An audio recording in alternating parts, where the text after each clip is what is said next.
Dalam mengisi malam pergantian tahun, Ketua Komisi C DPRD Kota Gorontalo melaksanakan acara zikir dan doa bersama di Kelurahan Tenilo, Kecamatan Kota Barat, Kota Gorontalo. Acara yang diikuti oleh ratusan masyarakat Kelurahan Tenilo dan sekitarnya ini dilangsungkan di lapangan Takraw Tenilo yang turut dihadiri oleh anggota Komisi C, Yolan Polontalo, serta puluhan anak yatim dari salah satu panti asuhan yang ada di Kecamatan Kota Barat.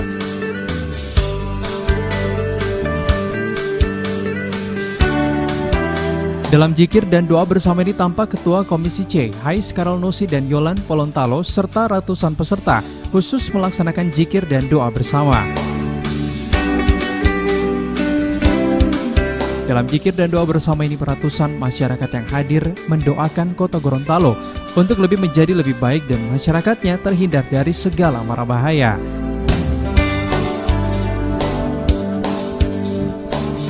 Selain mendoakan daerah, para peserta juga turut mendoakan para pimpinan negeri ini agar dapat berlaku adil dan mampu mengayomi masyarakat. Sementara itu, usai melaksanakan acara zikir dan doa bersama ini, Ketua Komisi C DPRD Kota Gorontalo, Hais Karolnusi, serta anggota Komisi C Yolan Polontalo memberikan santunan pada puluhan anak yatim.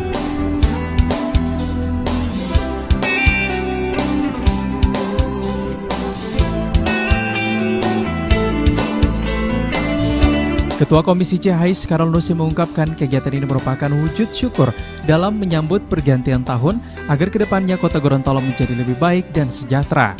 Ya, kegiatan malam hari ini merupakan ide dari masyarakat Kelurahan Tenilo, terutama dari generasi muda. Keinginan mereka bahwa mereka ingin melepas tahun 2017 dan menyambut tahun 2018 dengan zikir bersama. Nah, karena ini merupakan ide yang bagus, sehingga saya sampaikan kepada mereka, oke, nanti kita akan laksanakan bersama-sama. Alhamdulillah pada malam hari ini saya sendiri tidak menduga begitu banyak masyarakat yang menghadiri doa bersama dalam rangka pusat tahun 2017-2018. Ini membuktikan bahwa kegiatan-kegiatan seperti ini, kegiatan-kegiatan religi seperti ini sangat dirindukan oleh masyarakat. Jadi tanpa kita harus memaksa-maksa, tanpa kita harus